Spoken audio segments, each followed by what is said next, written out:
65 लोकांनी रक्त संकलन केले. तर तुम्ही दोन शब्द व्यक्त करावे त्याची मी नम्र विनंती करते. आयुष्य जगण्यासाठी स्वास्थ्य असावं लागतं आणि स्वास्थ्य जगण्यासाठी शरीरामध्ये चांगल्या रक्ताचा संचार असणं गरजेचं आहे. आणि जेव्हा एखाद्या देव दुबळ्या गरीबाला त्या रक्ताच्या संचाराची अडचण येते त्यावेळेस आपण दान केलेलं रक्त त्याच्या शरीरामध्ये संचार करून त्याला एका नव्या चांगल्या स्वास्थ्याची निर्मिती करण्यास सहाय्यभूत ठरते. ही भावना ज्यावेळेस मनात येते. 8 वर्षाचा प्रवास आम्ही इथपर्यंत करू शकलो. दरवर्षी आपण रक्तदानाचे कार्यक्रम घेतोच, पण कोरोनानंतर ते रक्तदानाचे कार्यक्रम सिव्हिल हॉस्पिटलशीच निगडीत घ्यावे असा मनाचा आम्ही निश्चय केला आणि त्या दृष्टीनं वाटचाल केली. आणि अलीकडेच आत्ताच मॅडमनी सांगितल्याप्रमाणे सगळ्या मित्रांच्या भरवशावरती तालुकाभरात दुष्काळाच्या छायेत असलेल्या तालुक्यामध्ये वंदनीय नामदार बच्चू कडू यांच्या वाढदिवसाच्या निमित्तानं रक्तदानाची आम्ही एक हाक दिली. आणि त्यावेळेस नेमकी रक्तदानाची गरजही होती. संपूर्ण राज्यभरामध्ये सुद्धा वंदनीय बच्चू कडूंनी सगळ्यांना सांगितलं की या सगळ्या राजकारणाच्या दलदलीमध्ये एक गोष्ट आपण विसरतो आहोत. रक्ताचा तुटवडा राज्यभरात झालेला आहे. हा तुटवडा रक्ताचा राज्यभरात असताना या गोंधळामध्ये आपण ही बाब विसरता कामा नये की गरिबांची ससे होरपट होत आहे. म्हणून सगळ्याच कार्यकर्त्यांनी त्या ठिकाणी राज्यभरात रक्तदान केलं. पण चांदोडमध्ये वैशिष्ट्यपूर्ण रक्तदान केल्याबद्दल त्या सगळ्या सवंगड्यांचे खऱ्या अर्थाने या ठिकाणी आभार व्यक्त करतो. ज्याच्या हातामध्ये आता मोबाईल आहे तो शूट करतोय. हा सुद्धा असे अनेक कार्यकर्ते त्या ठिकाणी रक्तदानासाठी कष्ट घेत होते. सिव्हिल हॉस्पिटलच्या सगळे PRO असतील, HOD असतील, या मॅडम असतील किंवा पालवे सर असतील, मागच्या काळात लहाडे सर असायचे, या सगळ्यांनी एक चांगली टीम आमची बांधण्यासाठी मदत केली. कारण ते जे सहकार्याची भावना त्यांची असते, रक्तदानाचं महत्व. आणि जेव्हा रक्तदान झाल्यानंतर त्याशी निगडीत एखाद्या व्यक्तीला रक्ताची गरज पडते त्यावेळेस या संस्थेकडनं काय फीडबॅक येतो याच्यावरती पुढचा रक्तदाता तयार होतो असं मला वाटतं. आणि मग इथला फीडबॅक पुढचा रक्तदाता तयार करायला मला सोपा जातो.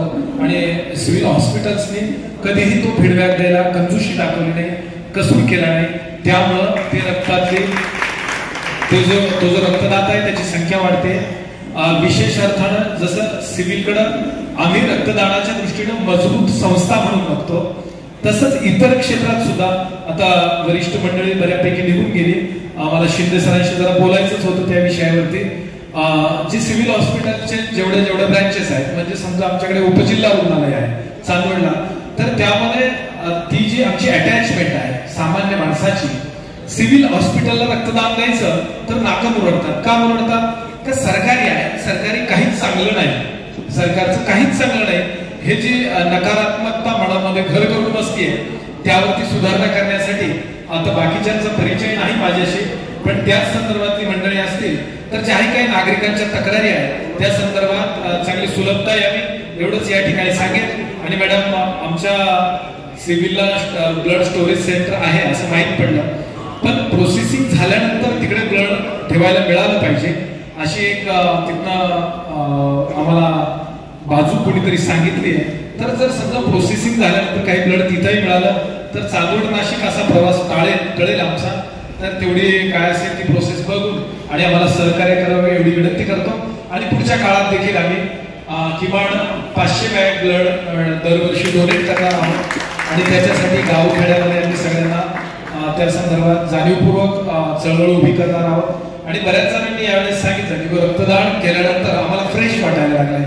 त्यापैकीचे समोर उभे आहेत राम बोरसे, त्यांना भीती होती की आपलं वजन, आपली एकंदरीत असलेली शरीर यष्टी, पण त्याच्यानंतर त्याला ताकद आल्यासारखा सगळ्या जाणीव झालेली आहे. म्हणून रक्तदान हे चांगलं आहे. ही भावना गावखेड्यात पोहोचल्यानंतर रक्तदानाची जी कंजूशीची प्रक्रिया आहे ती मोकळी होईल असं मला वाटतं. आणि भरभरून रक्तदाते तयार होतील असा आशावाद व्यक्त करून या ठिकाणी आपण रक्तदानाच्या या मोहिमेत सहभागी झाल्याबद्दल आम्हाला या ठिकाणी सन्मानितही केलं आणि 2 शब्द बोलण्यासाठी, व्यक्त होण्यासाठी संधी देखील दिली.